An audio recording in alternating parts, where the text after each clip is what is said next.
Hatching and cross-hatching, take one.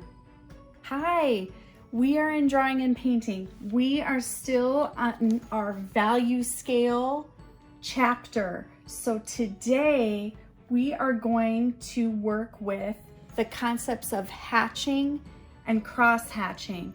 I will show you exactly how to do it, don't worry. And again, we're going to start, I'm going to show this to the camera here. We're going to start lighter up here to darker, and then we'll do it again, lighter to darker. This one right here is an example of hatching. This one over here is an example of cross-hatching. And why are we doing this? Well, this is a way to draw and add dimension to your drawings and also showing value. Okay, friendly reminder, last time we did the top value scale. I also did an example one. I didn't finish that, but today I am going to show you how to do hatching and cross hatching. So we are going to start with the hatching first. Now you'll need a pencil, that paper that you started your value scale on, and we're gonna get started. All I'm going to do when I do the hatching is I'm just gonna use vertical, which are up and down lines, okay? Then as I move down the value scale, we're only gonna do 5 sections of this. And when you get to each section, you're gonna make more lines and darker lines. So let me actually bring this up to the camera again, and I just want you to be able to see that on the next one I get closer, next one closer, and so on. And this one will be my darkest one. Okay, so that is hatching. Now cross hatching. Cross hatching, you're gonna be making perpendicular lines like you would in geometry.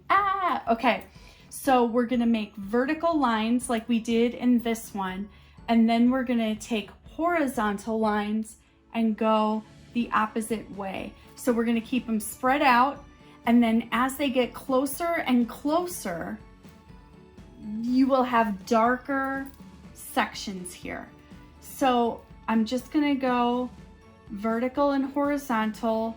Then I'm going to add more lines to this one, vertical and horizontal. Now on this third one, I'm gonna add more lines. I'm gonna even add diagonal. And then on this one, I'm gonna add the opposite direction of diagonal lines. Let me show that to the camera. See how I added from here to here, I added, the diagonal lines. And then on this one, I added both directions. On this one, I'm just gonna make it darker and closer together.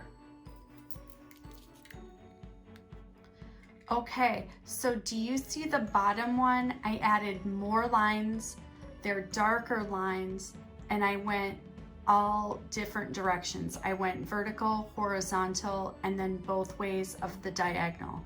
So the difference is hatching is just one direction, and then cross hatching, like in the name, you're going to have lines that cross. Okay, one more example. So here are some examples of putting in the value when you're drawing different items. So up here we have hatching, and then down here, what type is this? Yes, cross hatching. And then here's another example of hatching in a value scale, and then here is cross hatching. Okay, here we go. Here is your attendance question. That is, what is the difference between hatching and cross hatching? Then your assignment is to continue on your value scale project. I want you to work on the next 2 value scales, and that's using hatching and cross hatching. And let me just show you one more time what you need to be working on.